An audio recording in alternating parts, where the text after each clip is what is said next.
BJP शासन सत्ता में लगातार बनी रहेगी तो पता नहीं कहेगी कि चुनाव की कोई जरूरत ही नहीं है। तब कैसे जनता के कोई जन आंदोलन होंगे, जनता के मुद्दे उठेंगे, तब तक सत्ता में नहीं जा सकते हैं जब तक नीति निर्माण में हमारी भूमिका नहीं बनेगी।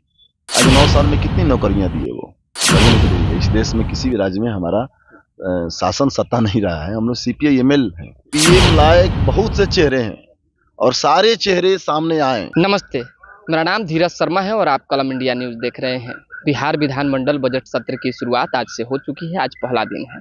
हमारे साथ भाकपा माले के विधायक मनोज मंजिल है। मनोज मंजिल बेबाकी से सवालों का जो है जवाब भी देते हैं और अपनी तमाम जो क्षेत्र की समस्या है उसको उठाते भी हैं। मनोज जी, शुरुआत हो गई। अगले 1 महीने तक आप लोगों को जो है सदन में आना है, अपनी अपनी बात रखनी है और जनता की बात को जो है उठाना है। तैयारी किस तरह से हुई है, क्योंकि कहा जा रहा है कि शांतिपूर्ण तरीके से होगी सब कुछ? देखिए, हम लोग भाकपा माले के विधायक हैं धीरज जी, शुक्रिया आपको। हम लोग जनता के आवाज को हम लोग उठाते रहे हैं और इस बजट सत्र में भी मैंने तो अभी तक के 38 सवालों को मैं डाल चुका हूं और आज भी एजुकेशन के सवाल पर सरकारी विद्यालयों के जो हालात हैं, ना टीचर हैं, ना लैब है, ना लाइब्रेटरी है, ना पढ़ाई लिखाई है, ना प्रायोगिक कक्षाएं आयोजित होती है।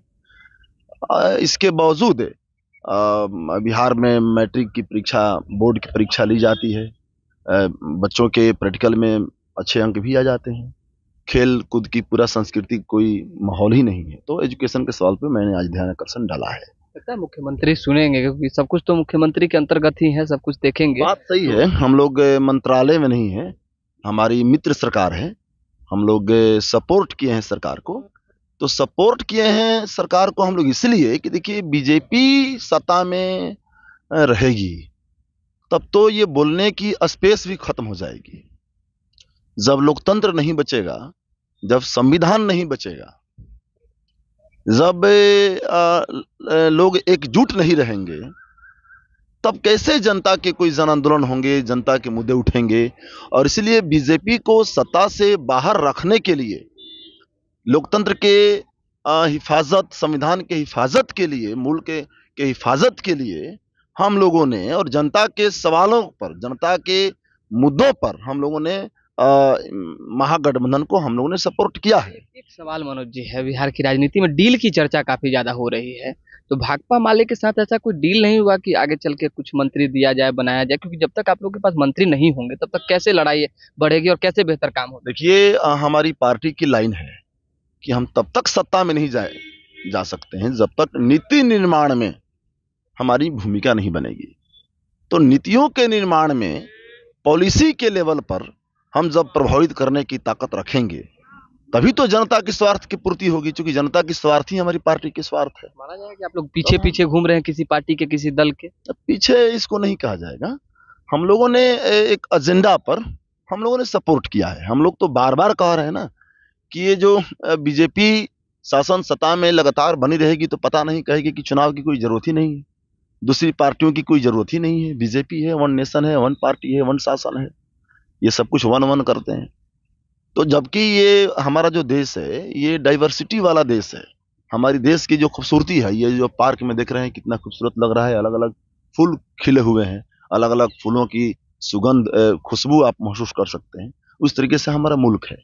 तो इसीलिए नौजवानों के रोजगार के सवाल है, टीचर बहाली की सवाल है। बीजेपी कुछ नहीं कर पाएगी।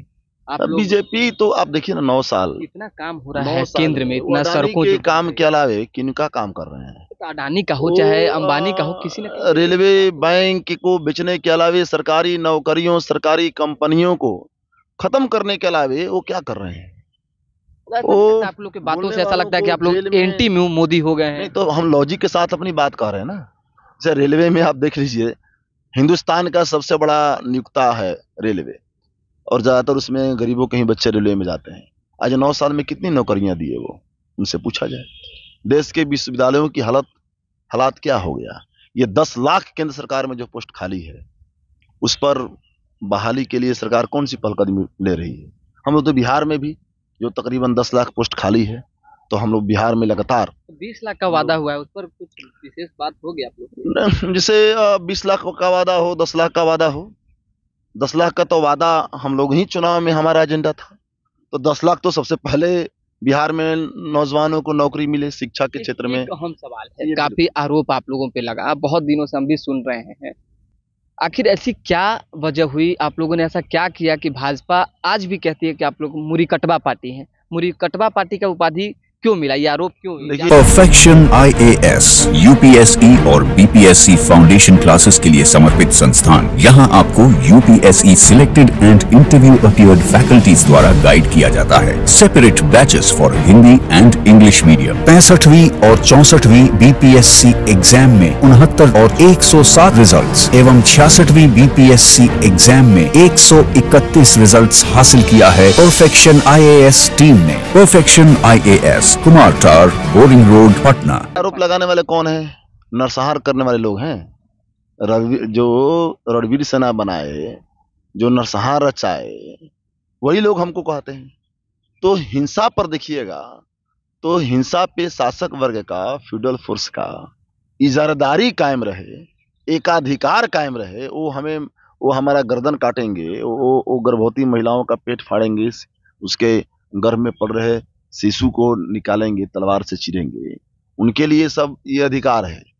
और हम हिंसा से बचाव के लिए प्रतिरोध भी नहीं करें, जन प्रतिरोध भी नहीं करें, और हम जन प्रतिरोध करते हैं तो हम मुड़ीकटवा हो गए। तो हम मुड़ीकटवा नहीं है, हम लोग सबसे ज्यादा मानव जाति से इश्क करने वाले लोग हैं, मोहब्बत करने वाले लोग हैं। जनता से हम लोग प्यार करते हैं। कैसे नेता लगते हैं? मुख्यमंत्री के लायक हैं वो? क्योंकि सब लोग कह रहे हैं कि मुख्यमंत्री बनेंगे, लेकिन क्यों नहीं लायक है? संभव नहीं। बिल्कुल तेजस्वी जी CM लायक है, बिल्कुल CM लायक है। नीतीश कुमार PM लायक है ना? PM लायक की बात नहीं है। हम लोग तो भाई कहते हैं कि PM लायक बहुत से चेहरे हैं, और सारे चेहरे सामने आए, विधायक हैं, सारे फूल खिले। असल सवाल वो नहीं है हमारे लिए, ये आपके लिए सवाल हो सकता है। हमारे लिए सवाल नहीं है कि PM का चेहरा कौन होगा। हमारे लिए सवाल है कि 2024 में बीजेपी को सत्ता से कैसे बाहर किया जाए। हमारे लिए सवाल अभी भी है कि सत्ता और समाज में दोनों जगह से बीजेपी को कैसे बेदखल किया जाए। हमारे लिए सवाल ये है PM का चेहरा कौन होगा। हमारे लिए सवाल है कि लोकतंत्र का चेहरा कैसा होगा। हमारे लिए सवाल है कि इस देश में नौजवानों का चेहरा कैसा होगा, गरीबों का चेहरा कैसा हो, उनके चेहरे पर मुस्कान हो, खुशी हो। हमारे लिए सवाल है। चलिए, बहुत धन्यवाद। देखिए, सवाल बहुत सारे हैं, लेकिन आज के लिए बस इतना ही, क्योंकि मनोज मंजिल जी को भी कहीं जाना है। और स्वाभाविक सी बात है, सत्र की शुरुआत हुई है, हर दिन जो है कुछ नई बात रखने के लिए, एक बेहतर मुद्दा बनाने के लिए जो है एक एक्सपेरिमेंट करना पड़ता है, रिसर्च करना पड़ता है। तो देखते हैं कि क्षेत्र में इनकी क्या समस्या है, उस समस्या को हर दिन उठाएंगे, हर दिन इनसे बात होगी। तो फिलहाल अभी के लिए दें हमें इजाजत। हमारे साथ बने रहें, देखते रहें कलम इंडिया न्यूज़। बहुत बहुत धन्यवाद।